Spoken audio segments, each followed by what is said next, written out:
بسم الله الرحمن الرحيم الحمد لله والصلاة والسلام على نبيه وعلى آله وصحبه وسلم تسليما كثيرا مزيدا إلى يوم الدين أما بعد. We spoke mostly about spiritual matters throughout this month. We gave a little talk about Spain, and today inshallah we'll mention another historic victory that Allah blessed this ummah with in Ramadan. Because this ummah needs to have a bond with its honorable beginning. This is a ummah that won't be a righteous ummah unless it knows about its beginning. It has to have ties to its early generation. There's no good in an ummah that has leaders who taint and twist the glorious history. Those who make it seem like it's a norm that Muslims should always live defeated and surrenderous. That the Muslims are supposed to live always under tyranny and oppression. The submissionists to the enemies of Allah, deluded in their deen and lacking in their manhood. The final 10 days of Ramadan commemorate worship, but at the same time, the final 10 days of Ramadan commemorate defeats to some of the worst enemies of Allah. The defeat of the Tatar in Ain Jalut, the battle of Ain Jalut, the battle that put an end to the transgression of an empire that massacred the Muslims for a long time on the 25th day of Ramadan, 658 years after the Hijrah. 658 years after the Hijrah. The Mughals came out of the area of China. Their first leader was Genghis Khan. And just to give you a brief introduction, you'll know what they're about when you know what Genghis Khan, the name of their leader, means. You'll know how arrogant they were.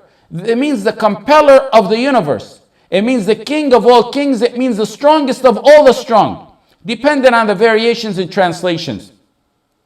He was a man who loved bloodshed, but at the same time, he had the ability to gather people. He took advantage of the weak ummah. Even though the Islamic ummah back then was nearly half the globe, it went back then from the borders of China, down to Asia, down to Africa, down to Europe, in Spain, in Andalus. Nearly half the globe was for the Muslim.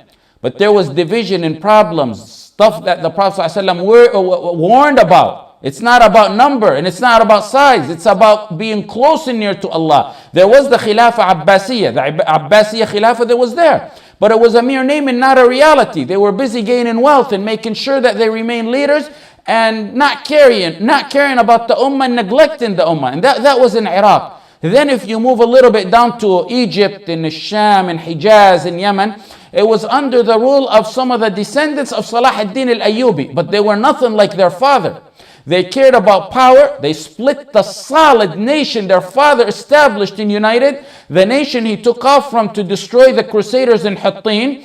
The kids and grandkids of Salah ad-Din brought that strong nation into ruins with their divisions and problems and love of leadership. Small kingdoms, each one fighting and quarreling with the other over power, love of power. To make this introduction short so we can get to our talk, it's sufficient to know a paragraph that Ibn al-Athir wrote in his book on the situation back then. The famous historian Ibn Athir in his book Al-Kamil fi al-Tarikh, and he's one of the top Islamic historians. When he talks about it, he says, I remained silent about this, about this dark era for a long time, for years. I tried to avoid writing about it. I put a leg forward and a leg backward, hesitant to write about this era and what the Muslims went through. I wish my mother never gave birth to me. I wish I died before this. I wish I was forgotten and out of sight.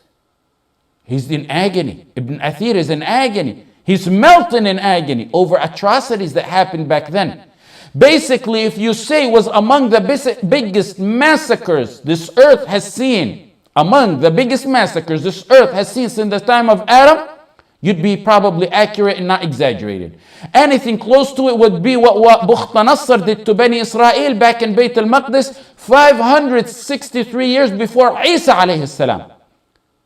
It was a massacre. Ibn Athir goes on to say, a woman from the Tatar would enter a house with men, women and children. She would kill the men, women and children. Not one would even think to defend himself because of the defeatist, surrenderous, enslaved mentality. Not a single person in that area would think to defend themselves. He goes on to say, I was told that in Muragha, a man from the Tatar would enter an area with 100 men and he'd kill one after another, and not a single one of them would raise his hands or even try to defend himself or his brothers.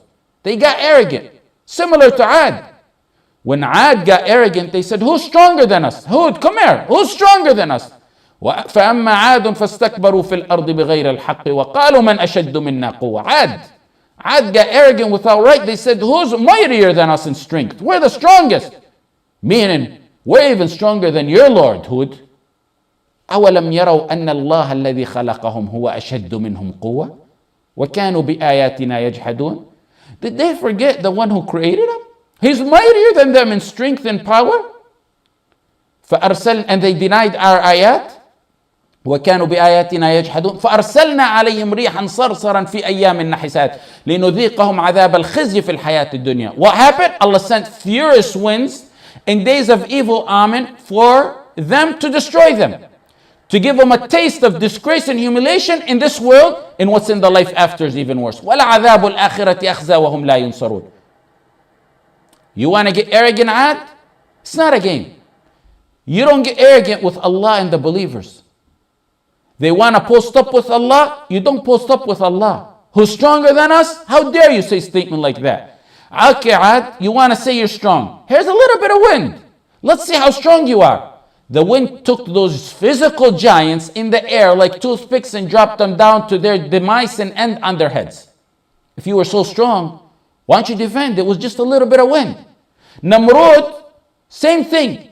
When he stood up to Ibrahim and got arrogant and said he brings life and death, Allah took him with a little fly. Okay, you guys claim you're all that. Defend yourself from a little fly that's going to enter your brain and bring you to restlessness until your death. Defend yourself.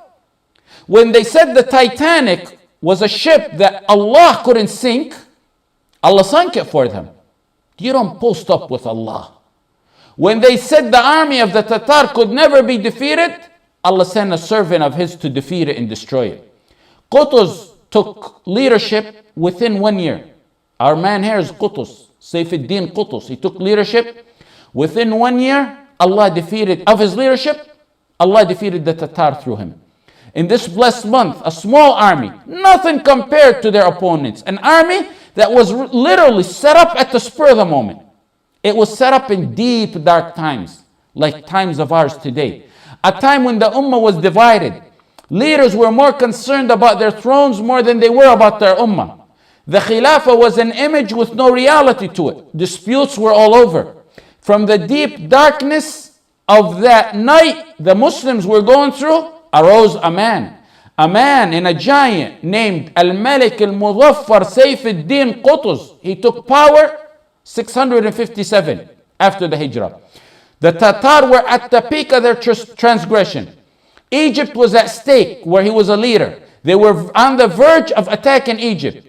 He took leadership to bring honor and victory to this ummah. Within a year, that's why I reiterate the dates. Within a year of taking leadership, he put an end to one of the most dangerous armies the Islamic ummah was facing.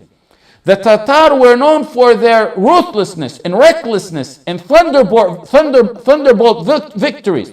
They were quick and swift in their battles. Most of it was by terrorizing everyone. Before they reached an area, the news of their terror and what they do and what they would do and what they're going to do scared everyone to defeat. They went by massive armies even if their opponents were nobody. You read in history about them that they entered a town and destroyed it into ruins. There's no longer a town after they entered it. They didn't care about women and kids and elders and oppressed and oppressors and soldiers and civilians. Everyone and everything is the same. They kept no promises and always breached all their covenants. They started invading Muslim lands by Bukhara, by what's today Uzbekistan, the Russia. The Muslims were weak and they surrendered there. They gave in. And Genghis Khan gave them a promise. If they surrender, he's not going to harm them. Ibn Kathir in the 12th volume of Al-Bidayah wa Nihaya said, after he promised not to kill anyone of the Muslims if they surrendered, he killed from them a number only Allah knows. He apprehended the women and raped them. This is Ibn Kathir saying. They took the women and raped them in front of their male family members. The massacres of the Tatar went on for over half a century. Muslim lived in massacre after massacre. Everyone's looking. It's not my turf. Who cares? I'm still in power.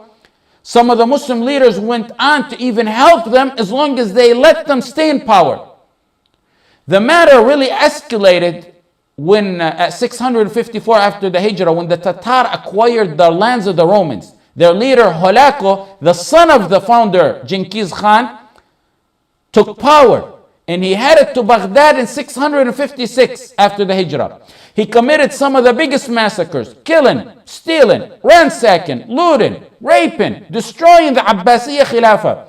They destroyed or tried to destroy the Islamic civilization. They even killed the Khalifa al-Mu'tasim Billah and his family and his aides. Holako in Iraq, in less than 12 days, killed over 2 million Muslims in Baghdad. He had extreme hatred for Muslims and the smell of Islam.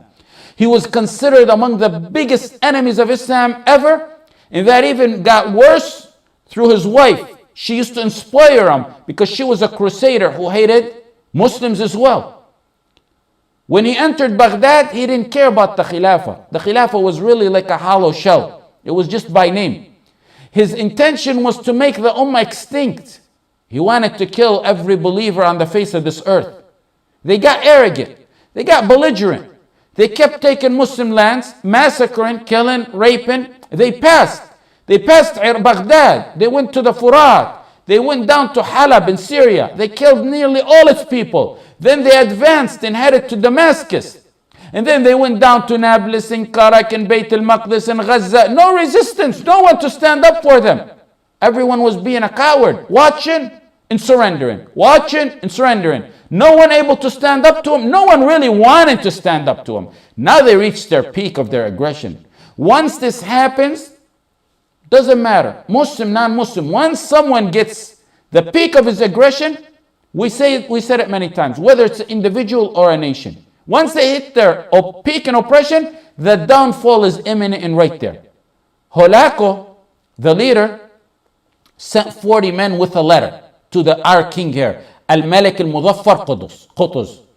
He was the leader of Egypt. And he sent a letter threatening him. But Qutuz had another idea. He gathered the leaders and decided to kill all 40 of the messengers. They killed all 40 and hung their heads on the gates of Al-Qahira. Why he killed them, there's many explanations to that. We really don't have to have time to get into it.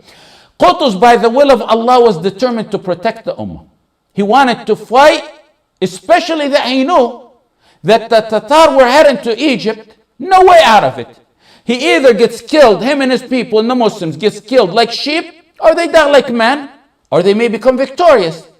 So Al-Malik al-Muzaffar Qutuz began to inspire the leaders to fight. He gathered the fighters from all over. He declared that it's time to fight. He raised the flag of Allah and the Prophet Muhammad sallallahu alaihi wasallam. He went out of his way to try to unite the neighboring areas, the leaders in Sham. They were on very bad terms, the Muslim leaders next to him. He went on telling them, the Ayyubiyin, the sons of Salah ad-Din Ayyubi, that they're going to invade Egypt in a short time. Let's unite. Let's put our differences behind us. Let's unite for the sake of Allah and fight the Tatar together. The tensions with the Muslim leaders were so bad. And his main worry was a man called An-Nasir Yusuf al-Ayyubi, the Amir of Damascus. He was a descendant of our leader Salah ad-Din al-Ayyubi, a grandson by blood, not by action. This descendant told the Tatar after their victory in Baghdad, when you come down here, I'll help you against Qutuz. I'll help you acquire Egypt. He just wants to stay in power. The descendants of Salah ad-Din destroyed a legacy in a nation their father Salah ad-Din established. They all wanted power. That's all their concern was. They divided a strong nation that their father established amongst each other. An Amir and a king and a leader in Damascus, and another king and Amir and leader. These are little cities. In Halab, and another king and leader in Hama, and another king and leader in Hams. All chiefs, no Indians. And all seeking power to acquire and inherit it for their kids. Qutuz had bigger goals. It wasn't about us meeting you in power. It's deeper than that. The honor of the ummah is at stake. Our women are at stake. Sayfuddin Qutuz wanted to defend the ummah. And Nasr Yusuf al-Ayyubi, the Amir of Sham, wanted to defend his throne, like the leaders of today. People who recline to this life, a life of luxuries, letting the ummah get massacred and raped all over. So Qutuz tried everything to let the past go behind and tried to convince them to unite and face off this enemy that's coming to kill us.